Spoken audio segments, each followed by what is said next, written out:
Professor Claire Bennett stood at the front of her classroom on Nexus 7 Military Academy, explaining tactical formations to a room full of alien cadets who barely pretended to listen. She was used to it by now. After 3 years of teaching here, she had learned that most species in the galaxy saw humans as diplomats and scientists, not warriors. The critical moment in any battle, Claire said calmly, adjusting the holographic display above her desk, is recognizing when your opponent expects you to break. That's when you push hardest. A massive Kreth warrior named Vorkith slouched in the third row, his scaled arms crossed over his chest. He whispered something to the Vaxian student beside him, a tactical specialist called Serena. Both of them smirked. Claire saw it but didn't react. She had dealt with worse. Professor Bennett, called out Drennick, a Drell whose people bred soldiers from childhood. When exactly did you see real combat? These theories sound nice, but has a human ever actually used them? A few students chuckled. Claire set down her datapad and looked at Drennick with the same patient expression she used for all difficult questions. Valid concern, she said. Theory without practice is just philosophy. But understanding why something works is just as important as knowing that it works. Drennick grunted, unsatisfied. Vorkith rolled his eyes. Claire returned to her lecture, discussing how different species approached combat differently based on their physical advantages. The Kreth relied on strength and regeneration. The Vaxians used technology and distance. The Drell overwhelmed with numbers and coordination. Humans, she continued, learned to adapt because we had to. Earth didn't give us claws or armor or natural weapons. We survived by outthinking everything that tried to kill us. Or by hiding, Vorkith muttered, loud enough for others to hear. Claire opened her mouth to respond when the station-wide alarm shrieked through the corridors. Red emergency lights began pulsing along the walls. Every student's head snapped toward the sound. Claire immediately checked the security panel mounted near the door. Remain calm, she said, though her fingers were already pulling up the security feeds. Looks like we have a breach. Station security is responding. A breach? Serena's antennae quivered nervously. What kind of breach? Claire expanded the security footage onto the main classroom display. Grainy images showed massive figures ripping through security checkpoints 3 levels down. Even at low resolution, their four-armed silhouettes were unmistakable. Claire's stomach tightened. Karn raiders, she said quietly. The entire room went silent. Even Vorkith sat up straighter. Serena's skin shifted to a pale gray color that meant fear in her species. Drennick's 3 eyes widened. Everyone in the galaxy knew about the Karn. They were the nightmare species, berserkers who raided military installations for weapons and glory. They didn't negotiate. They didn't retreat. And they absolutely didn't lose to standard security forces. The doors will automatically seal, Claire said, pulling up the emergency protocols on her display. We're 17 levels from the breach point. Security will contain them before. The lights shifted to deep red. A heavy metallic sound echoed through the room as magnetic locks engaged on the door. Several students jumped at the noise. There, Claire nodded, trying to keep her voice steady. We're locked down. The raiders won't make it past security checkpoints. We just need to wait this out. But even as she said it, she could hear something in the distance. Explosions. Weapons fire. Screaming. It was getting closer. Vorkith stood up, his hand moving to the practice blade at his belt. Other students began reaching for their training weapons, the simple arms that cadets were allowed to carry. Everyone stay calm, Claire said firmly. The doors are reinforced. Even Karn can't. An explosion rocked the entire corridor outside. Not distant anymore. Not 3 levels down. Right outside their classroom. The students scrambled backward. Serena grabbed her plasma training pistol with shaking hands. Drennick positioned himself in front of 2 smaller students, his Drell instincts taking over. Vorkith growled something in his native language and gripped his blade. Claire's hand dropped to her desk drawer, then hesitated. She looked at her students, saw the terror in their faces, smelled the fear scent that crossed species barriers.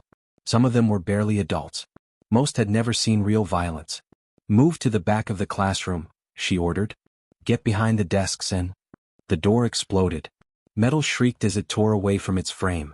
Smoke poured into the room. Through the haze, 8 massive shapes pushed through the opening, each one nearly 7 feet tall and rippling with muscle under scarred armor. Karn raiders. The lead Karn stepped fully into the classroom, all 4 of his arms carrying weapons. Plasma rifle in his upper right hand. Shock maul in his upper left. Curved blade in his lower right. Lower left hand empty but clenched into a fist the size of Claire's head.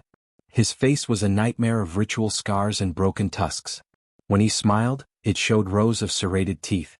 "Look at this," he said in thick, growling galactic common. "Babies and a teacher. Today is lucky day for us." The other 7 Karns spread out with practiced efficiency, covering the room's angles. These weren't mindless berserkers. They moved like professionals, like soldiers who had done this many times before. Claire's students pressed against the back wall. Even Vorkith, bred for war, had gone pale under his scales. His training blade looked like a toy compared to the weapons the Karn carried. The lead raider's eyes swept across the terrified students, then landed on Claire. He laughed, a wet rattling sound that came from deep in his chest. "Little human teacher," he said, stepping closer. "You tell babies to surrender now, they die quick and clean. They fight, we take our time. We make it last. Understand?" Claire stood very still beside her desk. Her expression remained calm, almost serene. She could feel her heart hammering in her chest, but her breathing stayed controlled. Old training surfacing from muscle memory. "I understand you're having a difficult day," she said in that same level teaching voice she'd used to explain battle tactics just minutes before. "But I'm going to have to ask you to leave my classroom." Several Karn burst out laughing. One made a mocking gesture with his lower arms. Another said something in their harsh native tongue that made his companions grin. The lead raider took another step forward, close enough now that Claire could smell the blood on his armor. "Funny human," he growled. "I like funny. I take your head for trophy. Keep it on my ship. Make it tell more jokes." Claire glanced past him at her students. At Serena trembling behind an overturned desk. At Drennick trying to look brave while his 3 eyes betrayed his fear. At Vorkith gripping his training blade with all 4 hands because he didn't know what else to do. She looked back at the Karn leader and nodded slowly, as if seriously considering his offer. Then she said 2 words in that same calm, gentle voice. "Class dismissed." Her hand dropped below the desk line. When it came back up, it held something wrapped in worn leather. The students stared. The Karn paused, confused by the strange object. Claire's fingers closed around the grip and drew the blade free with a sound like a whisper of wind through steel. The sword was simple, old, and clearly well used. The blade bore dozens of nicks and scratches from impacts that would have shattered lesser weapons. The leather-wrapped hilt was so worn it had molded perfectly to someone's hand over years of constant use. This wasn't a ceremonial weapon. This was a tool that had seen real work. The lead Karn saw it and his laughter died in his throat. His eyes went wide. His upper arms tensed around his weapons. "That blade," he whispered. "That is Sentinel's sword." Claire's entire posture changed in an instant. The gentle teacher vanished. Her spine straightened. Her grip on the sword shifted to something natural and deadly. Her eyes, those calm patient teacher's eyes, went flat and cold as winter ice. "Yes," she said quietly. "It is." The Karn leader took an involuntary step backward. Behind him, his 7 companions shifted nervously, suddenly uncertain. "You are not just teacher," the leader said. Claire raised the scarred blade to a guard position that spoke of thousands of hours of practice. "No," she agreed, her voice still calm but carrying a different weight now. "I'm retired." The lead Karn stared at the sword in Claire's hand like it was a venomous snake. His upper arms tensed, raising his weapons higher. Behind him, the 7 other raiders shifted their positions, suddenly less confident than they had been moments before. "Sentinel," the leader repeated, his voice losing its mocking tone. "Humans send Sentinel to teach children?" Claire didn't answer immediately. She moved sideways, putting herself between the raiders and her students. The sword stayed perfectly level, not wavering even a fraction. Her feet found their positions automatically, muscle memory from years of training taking over. "Former Sentinel," she corrected. "I retired 4 years ago. Took this teaching position because I was tired of fighting." The Karn leader's scarred face twisted into something between respect and calculation. He had clearly heard of Sentinels before. Every military species in the galaxy had heard the stories. Earth's Black Operations Units. The humans sent when diplomacy failed and conventional forces couldn't finish the job. Ghosts who walked into impossible situations and walked back out. "If you are retired," the Karn said slowly, "then you are out of practice. Soft. Weak from teaching babies." One of the other raiders, a younger Karn with fewer scars, laughed nervously. "She is just one small human. We are 8 Karn warriors. This is easy kill." Claire's expression didn't change. She kept her eyes on the leader, reading his body language. His upper right shoulder was slightly forward, protecting old damage. His lower left leg favored his weight differently than the right. Old injury, probably a shattered knee that had healed wrong. His breathing was elevated, adrenaline pumping, which meant he would move fast but tire quicker. "You can still leave," Claire said calmly. "Take your warriors and go. I won't stop you if you leave my students alone." The leader's eyes narrowed. For a moment, Claire thought he might actually consider it. Karn were vicious but not stupid. They picked fights they could win. A sentinel, even a retired one, was a significant risk. But then he looked at his 7 companions. Looked at the terrified students pressed against the back wall. Looked at the classroom full of easy prey. Pride won over caution. "Kill the teacher first," he ordered. "Then we take the young ones." 3 Karn moved forward immediately, spreading out to flank Claire from different angles. The leader hung back watching. Smart. Let his subordinates test her, see what she could do. Claire's grip on the sword shifted slightly. Her back foot slid an inch to the right. To her students it looked like nothing. To anyone who understood combat, it was the shift from defensive stance to offensive readiness. The first Karn rushed from her left, all 4 arms swinging a massive shock maul and an overhead strike meant to crush her skull. Claire waited until the last possible second, then pivoted on her back foot. The maul smashed into the floor where she had been standing, cracking the reinforced tile. Her sword flicked out once. A single precise cut across the Karn's upper right bicep, severing the muscle. The raider screamed and dropped his weapon, stumbling backward. "Notice the overcommitment," Claire said, her voice still in teaching mode even as she moved. He put all 4 arms into one strike. Left himself completely exposed. The second Karn attacked before the first had finished falling. This one came low, trying to tackle Claire with his superior mass and strength. She sidestepped and brought her sword down on his lower back as he passed. Not a killing blow, but enough to sever the nerves that controlled his legs. He crashed face first into a desk. "Speed without control," Claire continued, breathing steady. "Common mistake when fighting someone smaller." Her students stared in complete shock. Serina's mouth hung open. Vorkatha's training blade slipped from his nerveless fingers. Drennick's 3 eyes were wide enough to show the whites all the way around. The third Karn was smarter. He came in carefully, using his plasma rifle for cover, firing controlled bursts that forced Claire to move. She rolled behind her desk as superheated bolts burned through the air where she had been standing. "Good tactical thinking," she said, her voice slightly muffled behind the desk. "Use range advantage, force opponent into defensive position." The Karn advanced, rifle aimed, confident now. He was 10 feet away when Claire threw her datapad at his face. Pure reflex made him flinch and raise his upper arms to block. She was already moving, coming up and over the desk, sword leading. The blade took him in the gap between his chest armor and helmet, a weak point most species protected better. He dropped like a puppet with cut strings. "But technology has limits," Claire finished. "And reflex beats thinking." The classroom was silent except for the groans of the 3 injured Karn. 5 raiders remained, including the leader. They stood in a loose semicircle, weapons ready but no longer eager to attack. The leader's expression had changed completely. The mockery was gone. Now he looked at Claire the way a hunter looked at a predator that had wandered into the wrong territory. "You are not retired," he said quietly. "Sentinels never retire. They just pretend." Claire straightened, sword still ready. There was blood on the blade now, dark and slick. Her hands were steady. Her breathing was controlled. And for the first time since the raiders had entered her classroom, she smiled. It was not a kind smile. "You're right about one thing," she said. "The training never goes away. The instincts never fade. You can teach for years and still remember exactly where to cut to disable an opponent without killing them." She took a step forward. The 5 remaining Karn actually stepped back. "I didn't want this," Claire continued, her voice still eerily calm. "I came here to get away from fighting. To teach instead of kill. To help instead of hurt. But you brought this to my classroom. You threatened my students." Her eyes locked onto the leader's. He was a foot taller than her and probably 3 times her weight. He had 4 arms to her too. He wore battle armor while she stood in simple teaching clothes. By every physical measure, he should have been the dominant force in this room. But he wasn't. "I gave you a chance to leave," Claire said softly. "You chose wrong." The leader's upper right hand tightened on his rifle. His lower left hand clenched into a fist. Claire could see the calculation in his eyes. 5 against 1. They still had numbers. They still had weapons. They could still win. He opened his mouth to give an order. Claire moved first. She crossed the distance between them in 3 running steps, faster than something her size should have been able to move. The leader brought his rifle up, but she was already inside his reach, too close for the weapon to track her.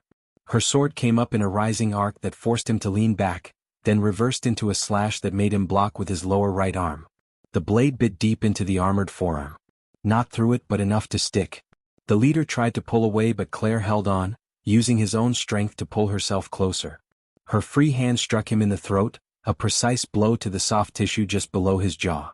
The Karn leader made a choking sound and stumbled backward. Claire released her sword, leaving it embedded in his arm, and rolled away as the other 4 raiders opened fire. Plasma bolts scorched the air. One caught her shoulder, burning through her shirt and searing her skin. She didn't scream. Just dove behind an overturned desk and came up with a fallen plasma rifle from one of the injured Karn. Adaptability, she said, checking the weapon's charge. Use what's available. Then she returned fire and the real lesson began. Claire fired 3 controlled bursts from the plasma rifle, forcing the 4 remaining Karn to scatter for cover. She used the moment to assess the situation. 3 raiders down and injured. The leader choking but recovering. 4 more moving to flank positions. Her shoulder burned where the plasma bolt had grazed her, but the injury was manageable. Cover and movement, she said loudly, her voice cutting through the chaos. Always know your exits and firing lanes. Her students stared from their huddled positions at the back of the room. They couldn't believe she was still teaching while fighting for her life. 2 Karn came at her from different sides, trying to pin her in a crossfire. The one on her left fired his rifle while the one on her right charged with a vibroblade. Classic pincer movement. Claire dropped the rifle and grabbed the edge of the desk she was hiding behind. With a grunt of effort, she flipped the entire desk onto its side and shoved it hard toward the charging Karn. The heavy furniture caught him mid-stride, his lower legs tangling with the metal frame. He crashed forward, momentum carrying him face-first into the floor. Use the environment, Claire said, breathing harder now. Everything is a weapon if you think creatively. The Karn on her left kept firing, walking his shots toward her new position. Claire grabbed a student's abandoned backpack and threw it high into the air. The raider's eyes tracked the movement automatically, his fire following the distraction. In that half-second of diverted attention, Claire sprinted laterally and closed the distance. She was inside his guard before he could readjust his aim. Her elbow struck the nerve cluster at his upper right shoulder, the limb going instantly numb. Her knee found his lower abdomen, a spot where Karn anatomy kept several vital organs close to the surface. He folded with a wheeze.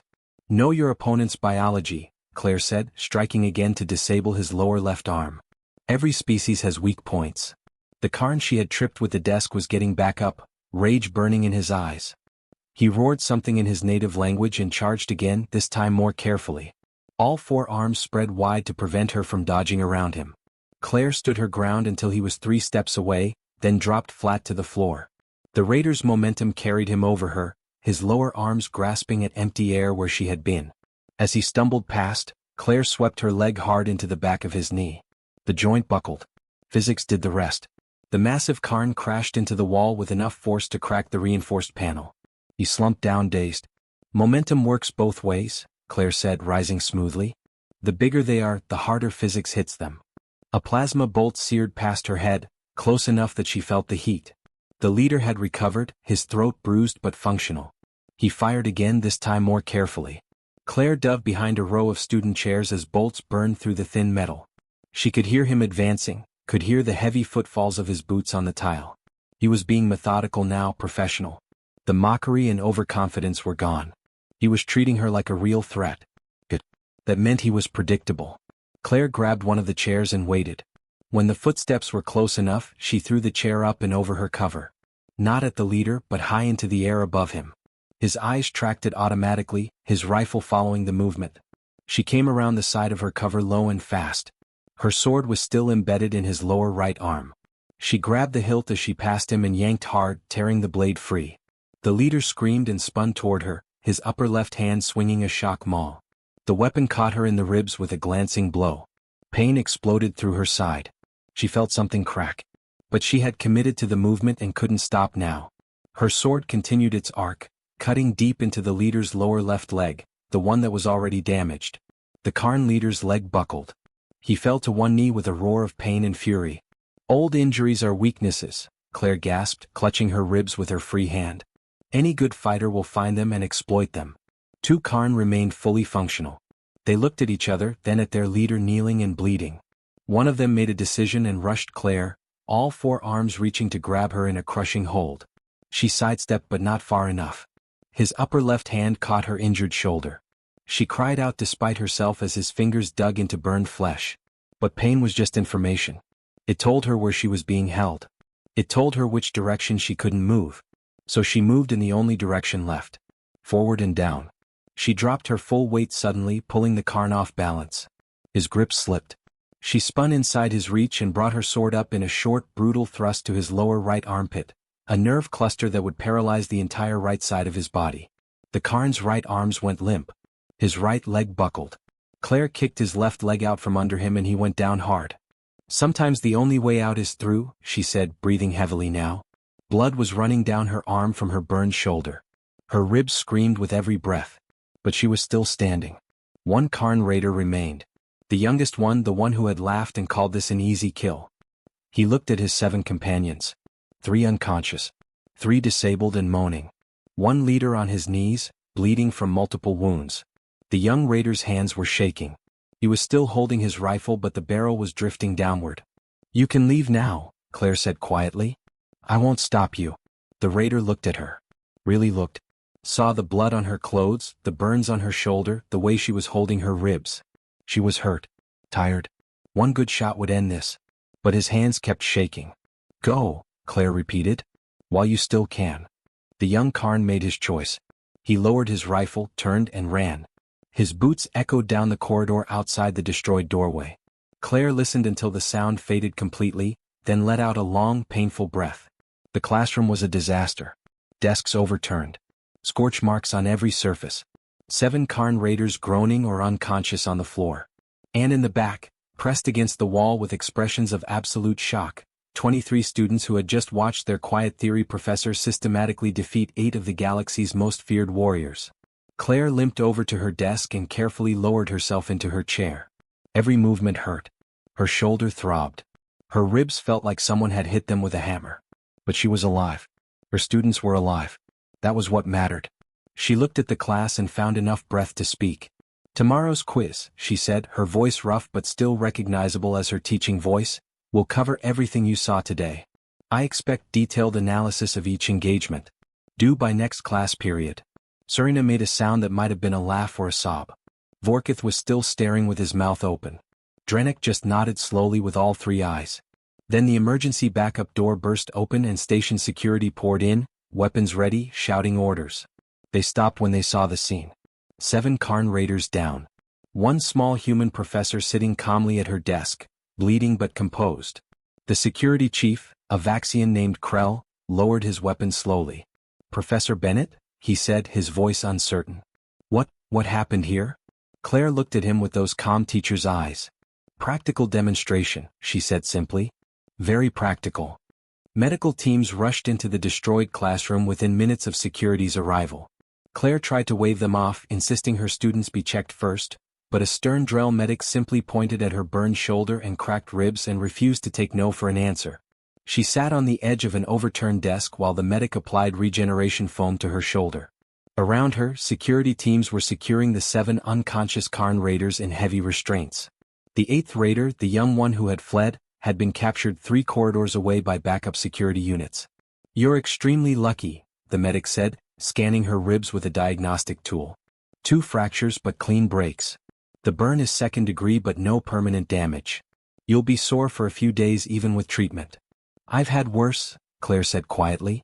The medic paused and looked at her with new understanding. "I suppose you have." Security Chief Krell approached once the medic had finished bandaging Claire's ribs.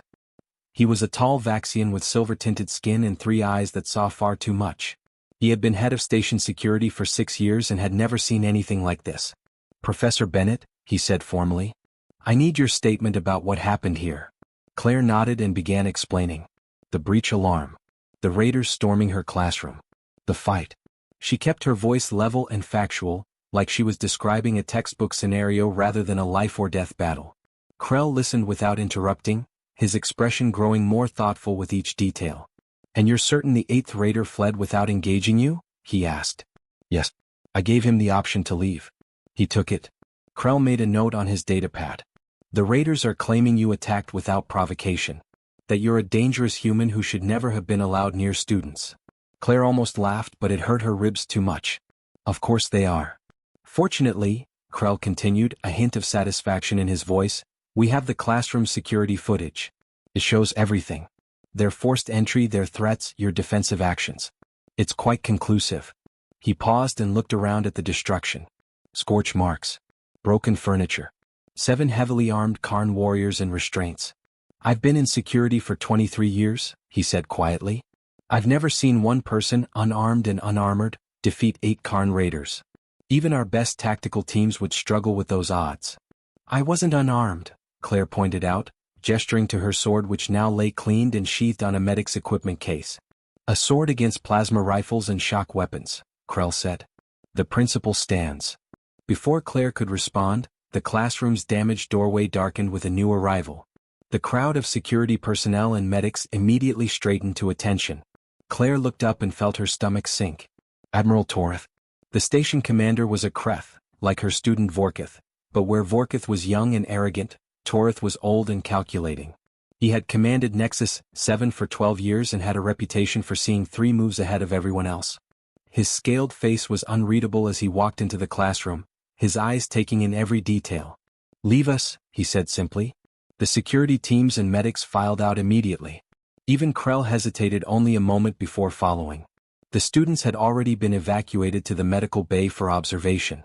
In seconds, Claire was alone with the Admiral. Torith walked slowly around the room, examining the scorch marks, the broken desks, the spots where Karn blood had pooled on the floor. He picked up a piece of shattered armor plating and turned it over in his clawed hands. Sentinel Claire Bennett, he said finally. Service number 7-7-4-9-2 Alpha. Recruited at age 19. Graduated top of your class. Served for 11 years in Special Operations Command. 47 successful missions. 0 failures. Retired 4 years ago with full honors and took a teaching position here. Claire said nothing. Her service record wasn't classified, but it also wasn't something she advertised. I knew who you were when we hired you, Torith continued, setting down the armor fragment. I thought it would be beneficial to have someone with real combat experience teaching our cadets. But I assumed you had truly left that life behind. I did, Claire said quietly. Did you? Torith turned to face her fully. Because what I saw on the security footage looked very much like an active sentinel. Your movements, your tactics, your decision-making. That wasn't a retired teacher defending herself. That was an elite operative doing what she was trained to do. Claire met his gaze steadily. I defended my students using skills I learned in my previous career. That doesn't mean I want to return to it. 8 Karn raiders, Bennett.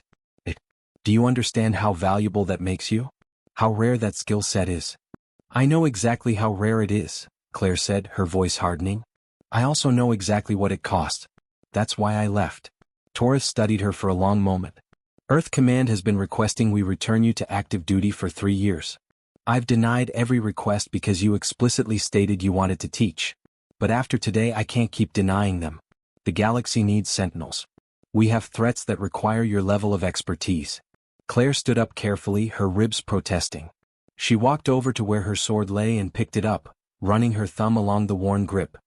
I carried this blade for 11 years, she said quietly. I used it in situations you can't imagine. I did things that kept people safe but that I can't talk about and couldn't sleep after. I lost friends. I lost my partner. Her voice caught slightly on that last word. And when I finally had the chance to stop, I took it. The galaxy doesn't care about your trauma, Torith said, not unkindly. It only cares about results. Then the galaxy can find someone else, Claire said firmly. I'm not a sentinel anymore. I'm a teacher. What happened today doesn't change that. You took down 8 Karn raiders while protecting 23 students and still managed to teach them combat principles in real time. That's exactly what a teacher should be. Claire turned to look at him, surprised. Torith's expression softened slightly. I'm not trying to force you back into service, Bennett. I'm trying to make you see that you haven't actually left. You brought your skills with you. You use them every day just differently. Teaching isn't running away from what you were. It's expanding on it. It's not the same, Claire insisted. No, Torith agreed. It's arguably more important. You train the next generation. You give them knowledge that takes decades to earn. And when the moment comes, you can still protect them. He gestured to the destroyed classroom. You proved that today. Claire looked down at her sword, at the nicks and scratches that mapped out 11 years of missions. Each mark told a story. Some she remembered clearly. Some she tried to forget. I won't go back to active duty, she said finally. I won't ask you to, Torith replied. But I am going to ask you to modify your curriculum. Add practical defense scenarios. Teach them what you showed them today but in controlled circumstances. These cadets need more than theory. They need someone who's lived through what they're training for. Claire considered this. It wasn't a return to combat operations. It was still teaching. But it would mean acknowledging her past more openly, integrating it into her present rather than keeping it locked away. I'll think about it, she said. Torith nodded. That's all I ask. For now, take the rest of the week off. Let those ribs heal. Let yourself process what happened. Then we'll talk again. He turned to leave, then paused at the doorway. For what it's worth, Bennett, your students are telling everyone who will listen that you're the greatest warrior they've ever seen. You might have retired from being a sentinel, but you'll never stop being one in their eyes. After he left, Claire stood alone in the ruined classroom, sword in hand, and wondered if he was right. Claire returned to teaching 5 days later. Her ribs were still tender, but the regeneration treatments had worked well enough that she could move without pain. The burns on her shoulder had faded to pink skin that the medics promised would be normal in another week. What she wasn't prepared for was the crowd outside her classroom. 30 students stood in the corridor, waiting. Not just her original 23, but 7 more from other sections. They all straightened when they saw her approaching, and the hallway went silent. Vorkith was at the front of the group. The massive Kreth warrior who had slouched and smirked through her lectures now stood at attention like she was a commanding officer. Professor Bennett, he said formally, we request permission to attend your class. Claire stopped, genuinely confused. Most of you aren't registered for this section. We've requested transfers, Serena explained. The Vaxian's antennae were quivering with what Claire had learned was excitement in her species. Every cadet who was in the classroom that day has been telling others what happened. Everyone wants to learn from you now. Learn what exactly? Claire asked. Drennick stepped forward, his 3 eyes serious. How to survive. Not just theory about tactics and formations. Real combat. The things you know. Claire looked at their faces. The doubt and dismissiveness were completely gone. Now they looked at her with something close to reverence, and it made her deeply uncomfortable.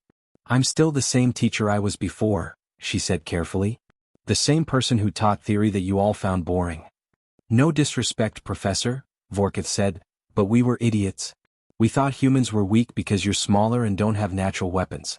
We didn't understand that you developed something more dangerous than claws or armor. And what's that? Claire asked. Adaptability, Serena said immediately. You showed us that. You used everything. The furniture, the terrain, our dropped weapons, even our own instincts against us. You made the entire environment your ally. Claire was quiet for a moment. Then she gestured to the classroom door. Well, come on then. Class starts in 3 minutes. Find seats where you can. The students filed in quickly, eager and attentive in a way they had never been before. Claire watched them settle and felt a strange mixture of emotions. Part of her was pleased that they were finally taking her seriously. Part of her worried that they were learning the wrong lesson. She waited until everyone was seated and quiet. The classroom had been repaired, the scorch marks covered, new desks installed. But everyone who had been there remembered what the room had looked like 5 days ago. Before we begin, Claire said, I want to make something very clear. What happened in this classroom was not glorious. It was not exciting. It was terrifying and painful, and I would have given anything to avoid it. The students listened intently. I hurt people badly, Claire continued. Some of those Karn raiders will carry permanent injuries. One lost the use of his lower right arm completely. Another will walk with a limp for the rest of his life. I did that because I had no choice, not because I wanted to. She walked along the front of the classroom, making eye contact with different students. The goal of everything I'm going to teach you is to never be in that situation in the first place. Real combat isn't about proving how strong you are. It's about surviving when every other option has failed. Do you understand? Heads nodded throughout the room. Good, Claire said. Now, Admiral Torith has approved a modification to our curriculum. We'll still cover tactical theory, but we're adding practical defense scenarios.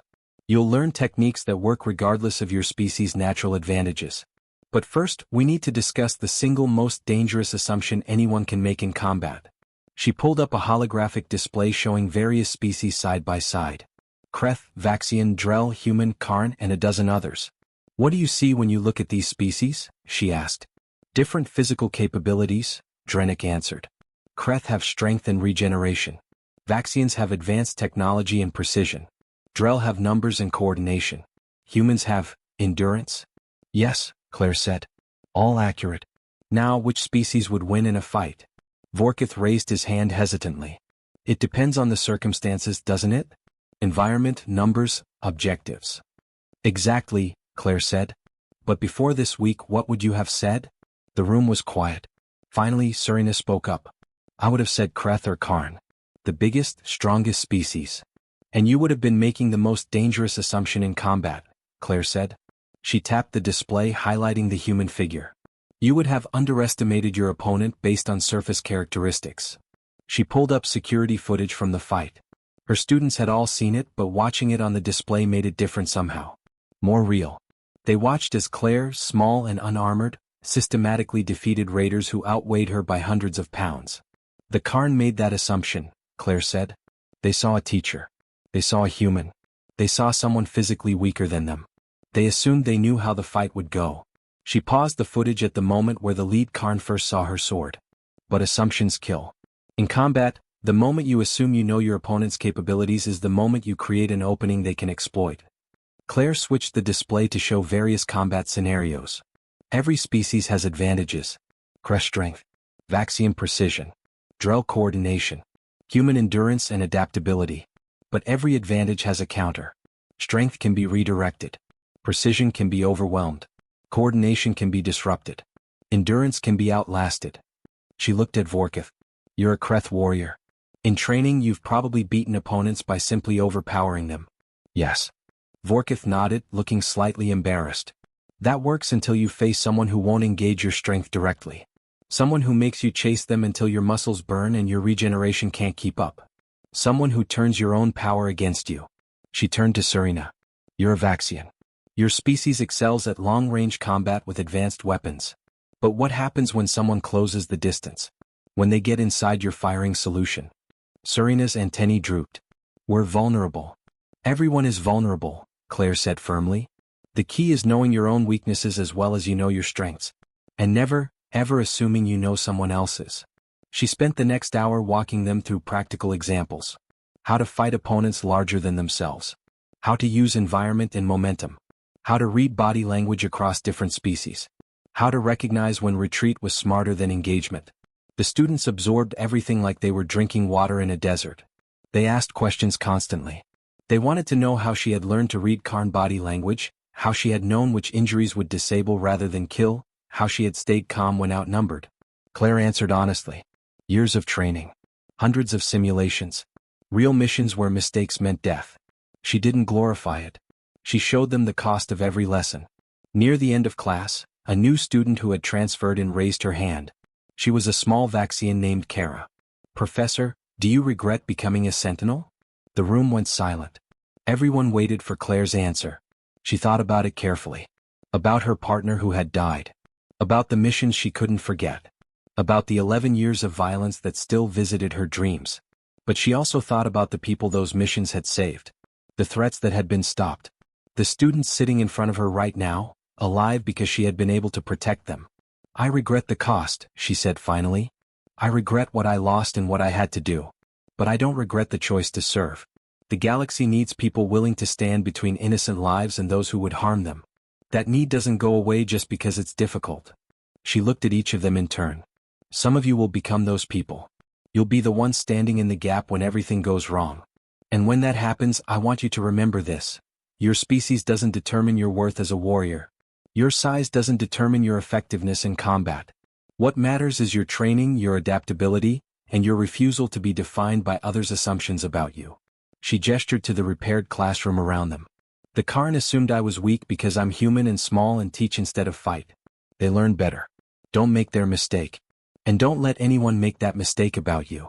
The class ended with the students more energized than Claire had ever seen them. They filed out talking excitedly about the new curriculum, about practical scenarios, about everything they were going to learn. Vorkith stopped at the door and turned back. Thank you, Professor Bennett. For everything.